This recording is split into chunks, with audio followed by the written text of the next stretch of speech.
രണ്ട് രാജാക്കന്മാർ അധ്യായം 23. ജോസിയായുടെ നവീകരണം.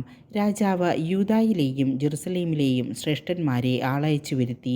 അവൻ കർത്താവിൻ്റെ ആലയത്തിൽ പ്രവേശിച്ചു. യൂദായിലെയും ജെറുസലേമിലെയും നിവാസികളും പുരോഹിതന്മാരും പ്രവാചകന്മാരും വലിയവരും ചെറിയവരുമായ എല്ലാ ആളുകളും അവനോടൊപ്പം ആലയത്തിൽ പ്രവേശിച്ചു. അവൻ കർത്താവിൻ്റെ ആലയത്തിൽ നിന്ന് കണ്ടുകിട്ടിയ ഉടമ്പടി ഗ്രന്ഥം എല്ലാവരും കേൾക്കെ വായിച്ചു.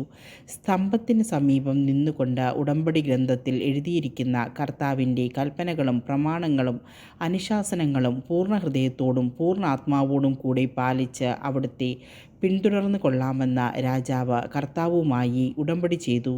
ജനവും ഉടമ്പടിയിൽ പങ്കുചേർന്നു.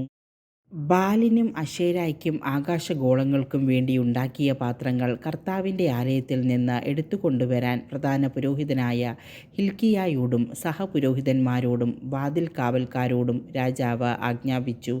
അവൻ അവ ജെറുസലേമിന് പുറത്ത് കിദ്രോൻ വയലുകളിൽ വെച്ച് ദഹിപ്പിച്ച ചാരം ബഥേലിലേക്ക് കൊണ്ടുപോയി. യൂദായിലും ജെറുസലേമിന് ചുറ്റുമുള്ള നഗരങ്ങളിലെ പൂജാഗിരികളിലും ധൂപാർച്ചന നടത്താൻ യൂദാ രാജാക്കന്മാർ നിയമിച്ച വിഗ്രഹാരാധകരായ പുരോഹിതന്മാരെയും ബാലിനും സൂര്യചന്ദ്രന്മാർക്കും താരാഗണങ്ങൾക്കും ആകാശഗോളങ്ങൾക്കും ധൂപാർച്ചന നടത്തിയവരെയും അവൻ സ്ഥാനഭ്രഷ്ടരാക്കി. അവൻ കർത്താവിൻ്റെ ആലയത്തിൽ നിന്ന് അശേരാ പ്രതിഷ്ഠയെടുത്ത് ജെറുസലേമിന് പുറത്ത് കിദ്രോൻ അരുവിക്കരികെ കൊണ്ടുവന്ന് ദഹിപ്പിച്ച് ചാരമാക്കി പൊതുശ്മശാനത്തിൽ വിതറി. കർത്താവിൻ്റെ ആലയത്തിലെ ദൈവപ്രീതിക്കായുള്ള പുരുഷവേശ്യാവൃത്തിക്കാരുടെ ഭവനങ്ങൾ അവൻ തകർത്തു. അവിടെയാണ് സ്ത്രീകൾ അശേരായ്ക്ക് തോരണങ്ങൾ നെയ്തുണ്ടാക്കിയിരുന്നത്. അവൻ യൂദാ നഗരങ്ങളിൽ നിന്ന് പുരോഹിതന്മാരെ പുറത്തു കൊണ്ടുവരികയും അവർ ഗേബ മുതൽ ബേർശബ വരെ ധൂപാർച്ചന നടത്തിയിരുന്ന പൂജാഗിരികൾ മലിനമാക്കുകയും ചെയ്തു. നഗരാധിപനായ ജോഷയുടെ പ്രവേശന കവാടത്തിൽ ഇടതുവശത്തുള്ള പൂജാഗിരികൾ അവൻ തകർത്തു. പൂജാഗിരികളിലെ പുരോഹിതന്മാർ ജെറുസലേമിലെ കർത്താവിൻ്റെ ബലിപീഠത്തിങ്കലേക്ക് വന്നില്ല. അവർ പുളിപ്പില്ലാത്ത അപ്പം തങ്ങളുടെ സഹോദരന്മാരോടൊത്ത് ഭക്ഷിച്ചു. പുത്രീപുത്രന്മാരെ ആരും മോളെക്കിന് ബലിയർപ്പിക്കാതിരിക്കാൻ അവൻ ബെൻഹിന്നോം താഴ്വരയിലുള്ള തോഫെത്ത് മലിനമാക്കി. കർത്താവിൻ്റെ ആലയത്തിനടുത്ത് പള്ളിയറ വിചാരിപ്പുകാരനായ നാഥാൻ മേലെക്കിൻ്റെ വസതിക്ക് സമീപം ദേവാലയ കവാടത്തിൽ യൂദാ രാജാക്കന്മാർ സൂര്യന് പ്രതിഷ്ഠിച്ചിരുന്ന അശ്വരൂപങ്ങൾ അവൻ നീക്കം ചെയ്ത് സൂര്യരഥങ്ങൾ അഗ്നിക്കിരയാക്കി. ആഹാസിൻ്റെ മേടയിൽ യൂദാ രാജാക്കന്മാർ നിർമ്മിച്ച ബലിപീഠങ്ങളും കർത്താവിൻ്റെ ആലയത്തിൻ്റെ 2 അങ്കണങ്ങളിൽ മനാസെയുണ്ടാക്കിയ ബലിപീഠങ്ങളും അവൻ തകർത്ത് ധൂളിയാക്കി കിദ്രോൻ അരുവിയിൽ ഒഴുക്കി. ഇസ്രായേൽ രാജാവായ സോളമൻ സീദോന്യരുടെ മ്ലേച്ഛ വിഗ്രഹമായ അസ്താർത്തേക്കും മോവാബ്യരുടെ മ്ലേച്ഛ വിഗ്രഹമായ കെമോഷിനും അമ്മോന്യരുടെ മ്ലേച്ഛ വിഗ്രഹമായ മിൽക്കോവിനും വേണ്ടി ജെറുസലേമിന് കിഴക്ക് നാശഗിരിയുടെ തെക്ക് സ്ഥാപിച്ചിരുന്ന പൂജാഗിരികൾ രാജാവ് മലിനമാക്കി. അവൻ സ്തംഭങ്ങൾ തകർക്കുകയും അശേരാ പ്രതിഷ്ഠകൾ വെട്ടിവീഴ്ത്തുകയും അവ നിന്നിരുന്ന സ്ഥലങ്ങൾ മനുഷ്യാസ്ഥികൾ കൊണ്ട് മൂടുകയും ചെയ്തു. ഇസ്രായേലിനെ കൊണ്ട് പാപം ചെയ്യിച്ച നെബാത്തിൻ്റെ മകനായ ജെറോബോവാം ബഥേലിലെ പൂജാഗിരിയിൽ നിർമ്മിച്ച ബലിപീഠം ജോസിയ തകർത്തു. അശേരാ പ്രതിഷ്ഠ അഗ്നിക്കിരയാക്കുകയും ചെയ്തു. തിരിഞ്ഞു നോക്കിയപ്പോൾ അവൻ അവിടെ മലയിൽ ശവകുടീരങ്ങൾ കണ്ടു. അവയിൽ നിന്ന് അസ്ഥികൾ എടുപ്പിച്ചു കൊണ്ടുവന്ന ബലിപീഠത്തിൽ വെച്ച് കത്തിച്ച് അത് അശുദ്ധമാക്കി. കർത്താവ് ദൈവപുരുഷൻ വഴി അരുളി ചെയ്തത് അനുസരിച്ചാണ് ഇങ്ങനെ സംഭവിച്ചത്. രാജാവ് ചോദിച്ചു, ഈ സ്മാരകം എന്താണ്? നഗരവാസികൾ പ്രതിവചിച്ചു, നീ ബഥേലിലെ ബലിപീഠത്തിനെതിരെ ചെയ്ത കാര്യങ്ങൾ പ്രവചിച്ചിരുന്ന യൂദായിലെ ദൈവപുരുഷൻ്റെ ശവകുടീരമാണിത്. അവൻ പറഞ്ഞു, അത് അവിടെ ഇരിക്കട്ടെ, അവൻ്റെ അസ്ഥികൾ ആരും മാറ്റരുത്. അങ്ങനെ സമരിയായിൽ നിന്നു വന്ന പ്രവാചകൻ്റെ അസ്ഥികളെപ്പോലെ അതും അവർ സ്പർശിച്ചില്ല.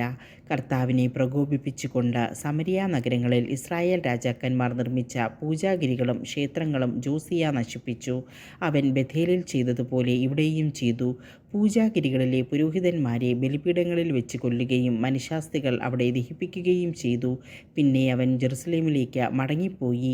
രാജാവ് ജനത്തോട് കൽപ്പിച്ചു, ഈ ഉടമ്പടി ഗ്രന്ഥത്തിൽ എഴുതിയിരിക്കുന്നതനുസരിച്ച് നിങ്ങളുടെ ദൈവമായ കർത്താവിന് നിങ്ങൾ പെസഹ ആചരിക്കണം. ഇസ്രായേലിൽ ന്യായപാലനം ചെയ്ത ന്യായാധിപന്മാരുടെയോ ഇസ്രായേലിലെയും യൂദായിലെയും രാജാക്കന്മാരുടെയോ കാലത്ത് പെസഹ ആചരിച്ചിരുന്നില്ല. എന്നാൽ ജോസിയ രാജാവിൻ്റെ 18-ാം ഭരണവർഷം ജെറുസലേമിൽ കർത്താവിന് പെസഹ ആചരിച്ചു. കൂടാതെ പുരോഹിതൻ ഹില്ക്കിയ കണ്ടെത്തിയ നിയമഗ്രന്ഥത്തിൽ എഴുതിയിരുന്നവ നടപ്പിലാക്കാൻ ജോസിയ യൂദായിലും ജെറുസലേമിലുമുണ്ടായിരുന്ന ആഭിചാരക്കാരെയും ശകുനക്കാരെയും കുലവിഗ്രഹങ്ങളെയും ബിംബങ്ങളെയും മറ്റ് മ്ലേച്ഛതകളെയും നിർമ്മാർജ്ജനം ചെയ്തു. മോശയുടെ നിയമങ്ങളനുസരിച്ച് പൂർണ്ണ ഹൃദയത്തോടും പൂർണ്ണ ആത്മാവോടും പൂർണ്ണ ശക്തിയോടും കൂടെ കർത്താവിനെ പിൻചെന്ന മറ്റൊരു രാജാവ് മുൻപോ പിൻപോ ഉണ്ടായിട്ടില്ല. എങ്കിലും മനാസെ നിമിത്തം യൂദായ്ക്കെതിരെ ജ്വലിച്ച കർത്താവിൻ്റെ ഉഗ്രകോപം ശമിച്ചില്ല. അവിടുന്ന് അരുളി ചെയ്തു, ഇസ്രായേലിനെ പോലെ യൂദായെയും എൻ്റെ കൺമുൻപിൽ നിന്ന് ഞാൻ തൂത്തെറിയും. ഞാൻ തിരഞ്ഞെടുത്ത ജെറുസലേമിനെയും എൻ്റെ നാമം ഇവിടെയായിരിക്കുമെന്ന് ഞാൻ അരുളി ചെയ്ത ആലയത്തെയും ഞാൻ നിർമ്മാർജ്ജനം ചെയ്യും. ജോസിയായുടെ മറ്റ് പ്രവർത്തനങ്ങൾ യൂദാ രാജാക്കന്മാരുടെ ദിനവൃത്താന്തത്തിൽ രേഖപ്പെടുത്തിയിട്ടുണ്ടല്ലോ. അവൻ്റെ കാലത്ത് ഈജിപ്തിലെ ഫറവോ ആയ നെക്കോ യൂഫ്രട്ടീസ് നദിയുടെ സമീപത്ത് അസറിയ രാജാവിൻ്റെ അടുത്തേക്ക് പോയി. ജോസിയ രാജാവ് അവനെ നേരിട്ടു.